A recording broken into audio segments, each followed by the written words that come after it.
ঘুম থেকে উঠলাম। আজকে আমার ছুটি, তার জন্য কিছু কাজ করব।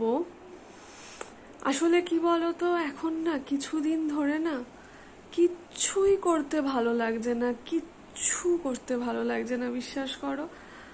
মানে একটা অদ্ভুত সময়ের মধ্যে দিয়ে যাচ্ছি আর কি। যাই হোক, আমার ইউটিউবে আমি মোটামুটি রেগুলার ভিডিও পোস্ট করার তো চেষ্টা করি।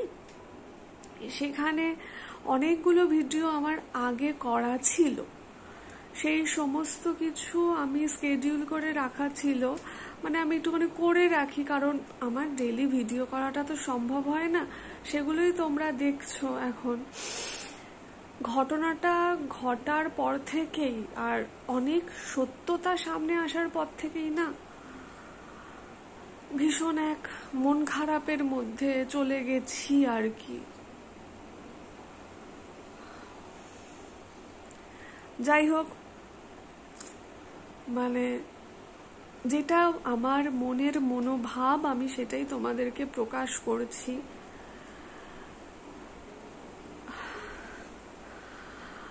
কি বলবো না, বুঝতে পারছি না গো, সত্যি বুঝতে পারছি না। ইউটিউব করি বলে আমি কিছু জিনিস, যেরকম আমি ইউটিউবে দেখেছি যে অনেক কিছুই তো শেয়ার করি, আমরা শেয়ার করছিও, সেটা না মানে নিজের ইমোশনকে এখন কন্ট্রোল করতে পারছি না, আমরা কেউই পারছি না। কিন্তু কিছু কিছু দিক থেকে মানে আমার মতবিরোধিতা আছে এই সোশ্যাল মিডিয়ার প্ল্যাটফর্মকে নিয়ে।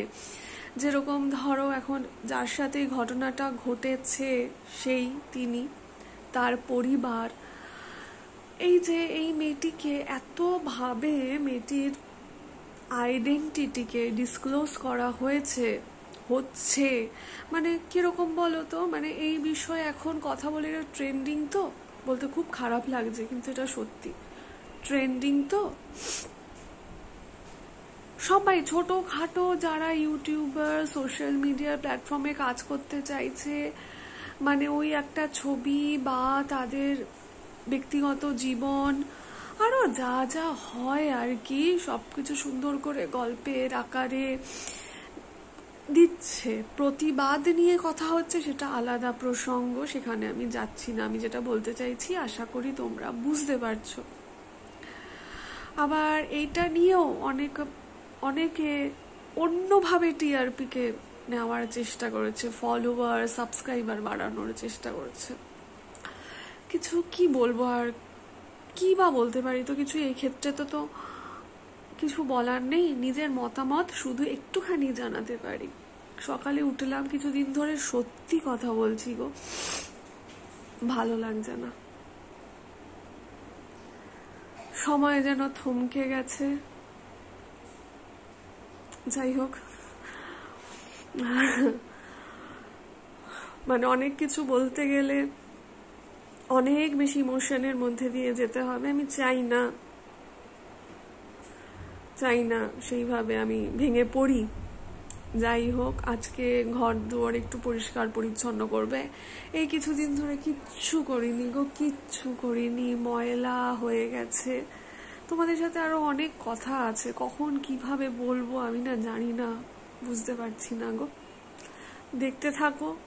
এখন বলা যেতেই পারে এটা কি প্রাসঙ্গিক এই মুহূর্তে, এই ব্লগগুলো, এই পরিষ্কার পরিচ্ছন্নতার এই সমস্ত কিছু, এগুলো কি প্রাসঙ্গিক? হ্যাঁ গো, সত্যি তো তাই।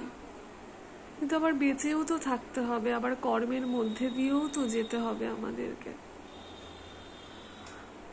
যাই হোক, চলো, দেখবে তোমরা, দেখতে থাকো।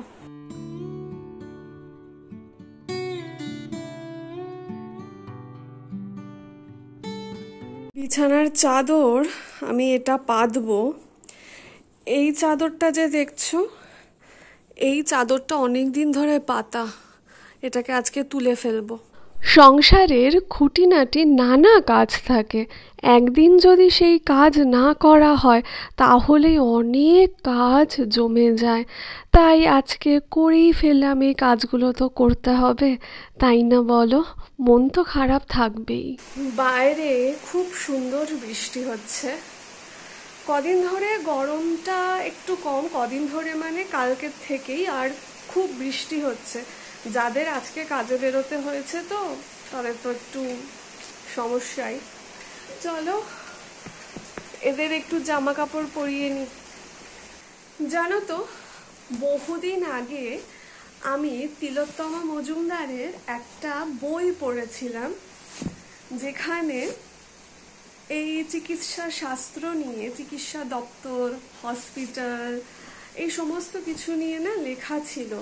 আর তিলোত্তমা দেবী একটু অন্যরকমভাবে লেখেন, তার লেখনির ধরন একটু আলাদা, আর ভাষাগত মান তো খুব উন্নত মানের, মানে খুব সাধারণ লেখা না। ওই বইটা পড়ে না বহু বছর আগে, তাও ধরো 6 বছর আগে পড়েছিলাম। ওই বইটা পড়ে না মানে কি বলবো তোমাকে, একটা নাড়া খেয়েছিলাম। আজকে যখন এই ঘটনাটা ঘটলো, কোথাও গিয়ে ওই বইটার কথা বারবার মনে পড়ছিল। এই ঘটনাটার থেকে কিছুতেই বেরোতে পারছি না। যেখানেই যাচ্ছি, পাবলিক ট্রান্সপোর্ট বলো, কলেজ বলো, নিজের পড়াশোনার ক্ষেত্র বলো, সমস্ত কিছুতে না ওই একটাই ঘটনা, মানে পুরো পুরো নাড়িয়ে দিয়েছে, নাড়িয়ে রেখেছে আর কি।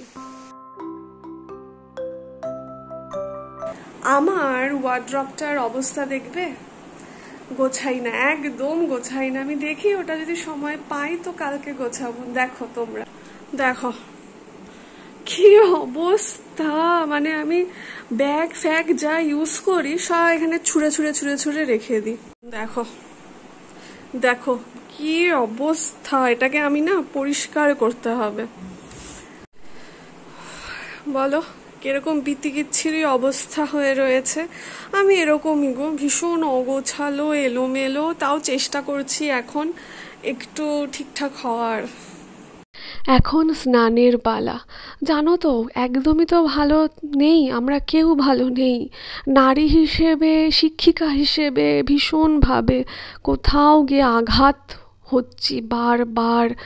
মনে হয় দেশের ভবিষ্যৎ, এত সব উজ্জ্বল উজ্জ্বল ভবিষ্যৎকে আমি পড়ানোর সুযোগ পেয়েছি, আমি কী বা দিতে পারছি? কেমন এক সমাজ ব্যবস্থা, ব্যর্থ হচ্ছি, একটা ভালো সমাজ ব্যবস্থা তৈরি করতে পারছি না। কথা বলতে বলতে না আমি খেই হারিয়ে ফেলছি, উল্টোপাল্টা বলে ফেলছি মাঝে মাঝে। যাই হোক, এই দেখো বিড়াল ছানা, একটুখানি মোবাইল দেখবো। আসলে মোবাইল দেখা মানে তো এখন একটা বিষয়ই দেখা বারবার। যাই হোক, মন খারাপ নিয়েই আমাদেরকে এখন চলতে হবে। আজ সকাল থেকে উঠে না ভীষণ ল্যাদ খাচ্ছিলাম, কিছুই করতে তো ইচ্ছা করছিল না। ঘর দুয়ারের অবস্থা একদম ভালো ছিল না, ময়লা টয়লা পড়েছিল, ভাবছিলাম কালকে করব। এই একটা কি বলবো, হিউম্যান সাইকোলজি, অবশ্য সবার নয়, আমার মতো কিছু মানুষের আছে যে কালকের জন্য ফেলে রাখা, অথচ কালকের দিনটা দেখতে পারবো কি না তার কিন্তু কোনো নিশ্চয়তা নেই। তারপরেও কালকে করব। তারপরে আমি ভাবলাম কিছুই করার নেই, শুয়ে বসে গড়াগড়ি দিয়েই তো কাটাবো, একগাদা মন খারাপ হবে, তার থেকে আজকে ভিডিও করি। ভিডিও তো রোজ দিন আমার করা হয়ে ওঠে না। আর কি বলতো, ভিডিও করতে গেলে যে কাজটা তুমি এমনিতে 2 মিনিটে করবে, ভিডিও করতে গেলে ওটা 7-8 মিনিট সময় লাগে। কারণ ক্যামেরাকে সেট করা, ক্যামেরার অ্যাঙ্গেল, এই সমস্ত কিছুর ব্যাপার থাকে। তো যে কাজ করতে শুরু করলাম, অনেকগুলো কাজ কিন্তু হয়ে গেল। ভালো মতো ঘরটাকে পরিষ্কার করলাম, ঘরটা নিজেরও আমার এখন ভালো লাগছে দেখতে। তারপরে খুব ভালো মতো স্নান করলাম, মানে নিজেকে সময় দিয়ে স্নান করলাম। আর কিছু জামা কাপড় ছিল ডেইলি ইউজের, সেইগুলোকেও কাচলাম। অবশ্য বৃষ্টি পড়ছে, তার মধ্যেও মেলে দিলাম, জলটা ঝরে গেলে ঘরে এসে মেলে দেব। এটা হচ্ছে ইউটিউবের একটা ভালো দিক। ইউটিউবের না, যখন আমি 5 জন মানুষের সামনে কোনো কিছু তুলে ধরছি মশা কামড়াচ্ছে, তুলে ধরেছি, তখন তো একটা ভালো মতোই করা উচিত। ওই করতে করতে কাজে ঢুকে গেলে বেশ কাজ দলবদ্ধ হয়। দলবদ্ধ মানে মানে কি বলবো, দল বেঁধে অনেকগুলো কাজ চলে আসে, আর আমরা সেটাকে সুন্দর করে একের পর এক সুন্দর করে পর্যায়ক্রমে করে উঠতে পারি। ওই যে কাজ করে ফেলতে হবে আর কি, এই ব্যাপারটা থাকে। যেরকম দেখবে সকালবেলা ঘুম থেকে ওঠাটা সমস্যা, উঠে গেলে ব্যাস খুব ভালো। যাই হোক, আমি আজকে অনেক বগর বগর করলাম গো। আমি একটা জিনিস এই মুহূর্তে বলবো, আমরা কেউই ভালো নেই, কিন্তু আমরা ভালো থাকার চেষ্টা করতে আমাদের হবে, এগিয়ে যেতে হবে। আর বলবো মানে আমাদের মনে হয় এখন সময় এসেছে একটু হলেও নিজেদের ভয়েসকে উচ্চস্বরে নিয়ে যাওয়া। মানে আমরা যদি কখনো ভুল দেখি, কখনো অন্যায় দেখি, প্রতিবাদ করা। কারণ জানো তো, সর্বস্তরে এখন কারাপশন এত বেশি মাত্রায়, অকল্পনীয়। মূলধনের এত প্রবাহ আর এত এত প্রভাব, মূলধনের, অর্থনৈতিক মূলধনের এত প্রভাব, মেধা হারিয়ে যাচ্ছে। যাই হোক, অনেক বগর বগর করলাম গো। তোমরা সঙ্গে থেকো, তোমরা আমাকে সময় দাও, যেটা আমার খুব ভালো লাগে। আসি।